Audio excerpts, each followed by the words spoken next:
Oi, meu nome é Rebeca. Oi, eu sou a Giovana. E nós estamos realizando um trabalho com foco no lado sombrio do ser humano.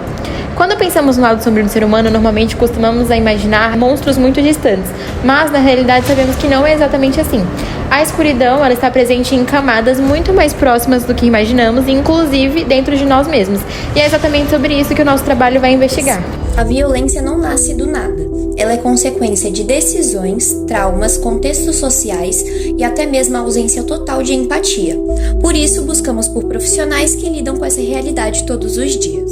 Além de revelarem histórias marcantes, as entrevistas mostraram pra gente como é a complexidade da mente humana e como elas funcionam quando atingem os seus limites.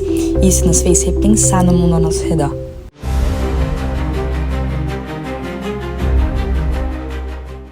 Agora fiquem com a entrevista com o delegado Dr. Tiago, aqui da Homicídios do Palácio dos Oficiais em Santos. Boa tarde, doutor, tudo bem? Hoje nós estamos aqui com o delegado Tiago e eu irei fazer algumas perguntinhas para ele. O que te motivou a seguir por esse caminho? O senhor sempre se imaginou nessa área ou as oportunidades surgiram com o tempo? Boa tarde, Rúbia. Obrigado pela oportunidade de conversar um pouquinho com vocês. Eu sempre quis, durante a faculdade de Direito, eu decidi que eu seria ou promotor ou delegado, porque eu fiz estágio na área criminal e eu queria estar do lado da sociedade. Então, estava em dúvida nessas duas carreiras e acabou que eu passei primeiro para delegado de polícia e acabei me realizando na função. O que a população geralmente não sabe sobre o trabalho de um delegado de homicídios? A população geralmente não vê o intenso trabalho de investigação que a gente faz. Na verdade, da Polícia Civil como um todo. O trabalho de investigação ele é um trabalho muito difícil, mas e ao mesmo tempo que poucas pessoas veem. Não é o trabalho que parece que a gente não está fazendo nada, que a gente passa 1, 2, 3 meses e não estamos fazendo nada, mas na verdade estamos coletando ali migalhas e tentando juntar um grande quebra-cabeça. Então, e no homicídio, que é uma investigação uma das mais complexas que tem, de todos os crimes, acho que é o mais complexo da gente apurar no sentido de quantidade de informação.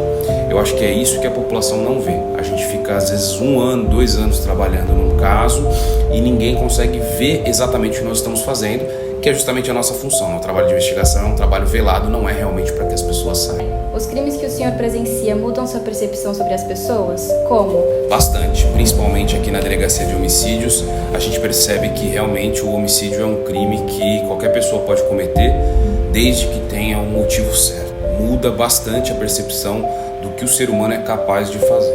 Já houve algum caso que afetou mais profundamente sua vida pessoal? Vários casos afetaram bastante a minha percepção de vida como um todo. Não acredito que tenha um específico, mas é um processo da gente aprender a lidar com isso, mas ao mesmo tempo não se anestesiar, não entender como tudo banal ou normalizar a desgraça, mas também não deixar isso afetar a nossa vida. Mas é inevitável. Depende muito da nossa fase, da vida. Hoje eu estou com uma filha pequena, por exemplo, então quando tem um crime que envolve criança, acaba afetando mais. Não tem jeito de não afetar e é bom que afete, mas a gente tem que traçar um limite ali entre o profissional e o pessoal, é muito difícil. Se pudesse mudar uma única coisa no sistema de justiça criminal, qual seria? A quantidade de pena para crimes com violência tem que ser maior. Muito obrigada, delegado, pela entrevista. Obrigado, de nada.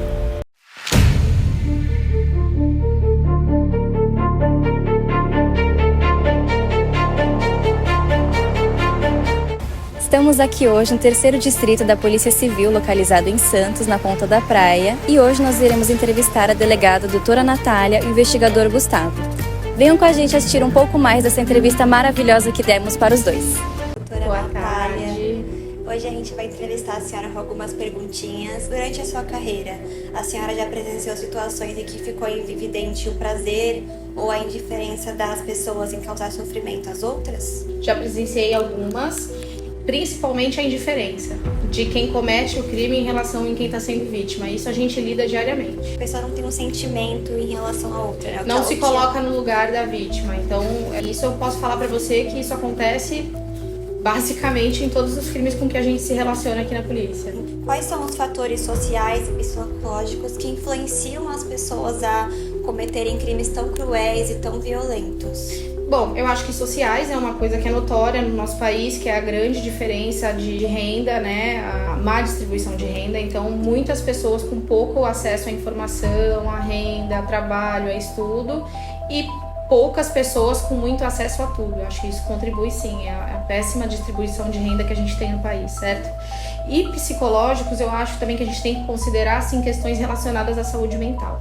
Filhos que cometem crimes graves contra os pais, por exemplo. Aí você vai ver que estão ligados geralmente a drogas, ao uso abusivo de drogas ou alguma doença mental, esquizofrenia, bipolaridade, enfim. Não tratadas, né? A gente precisa tratar com mais seriedade os doentes mentais. Em relação às redes sociais, a senhora acredita que elas contribuíram em alguma maneira para o aumento desses crimes tão violentos que a gente está vendo nos noticiários?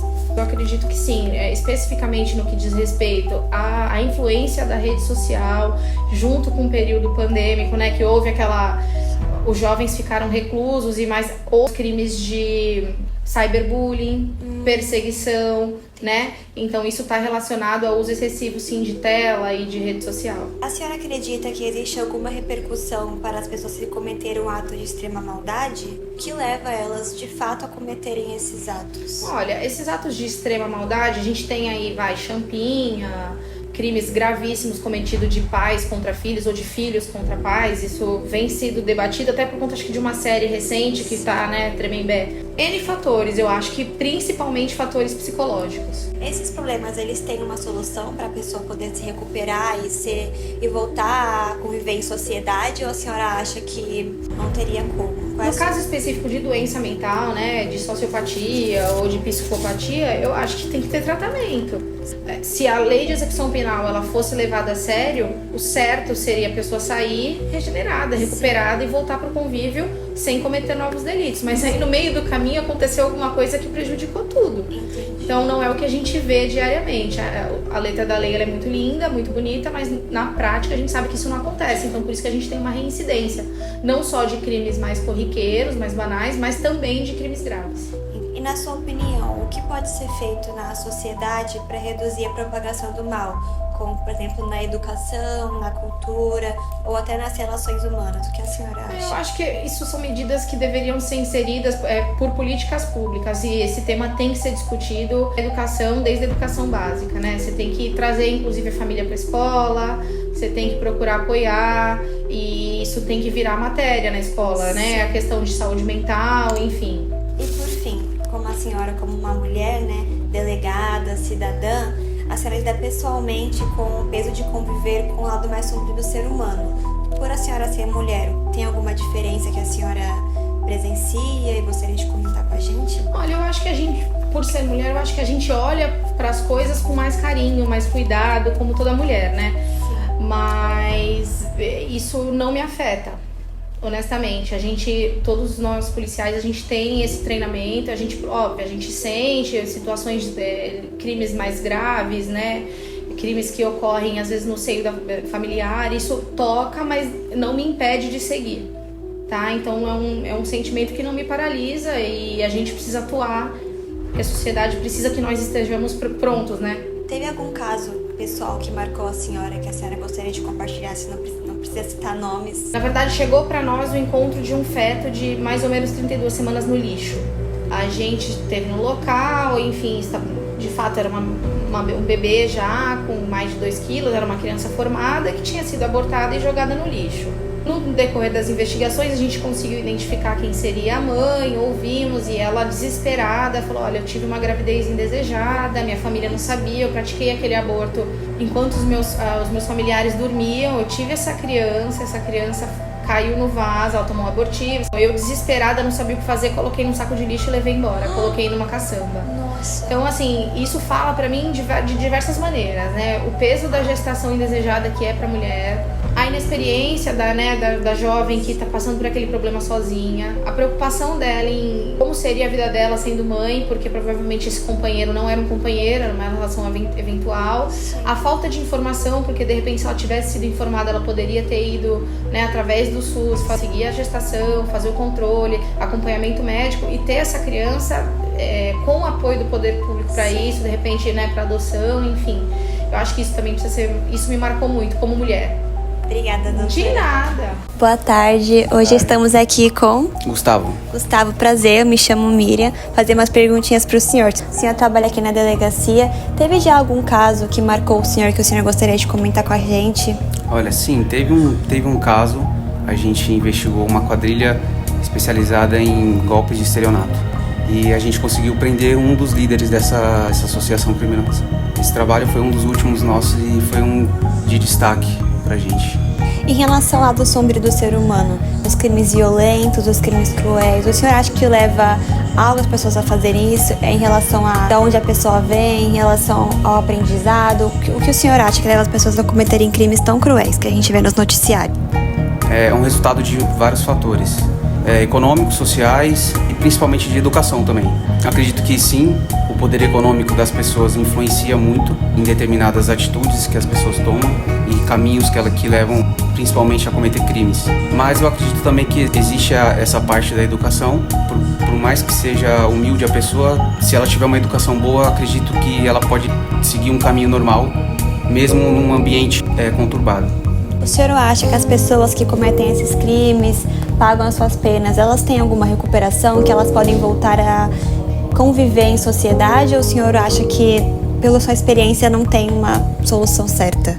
Olha, eu acredito que sim. Existem pessoas e isso depende de cada caso.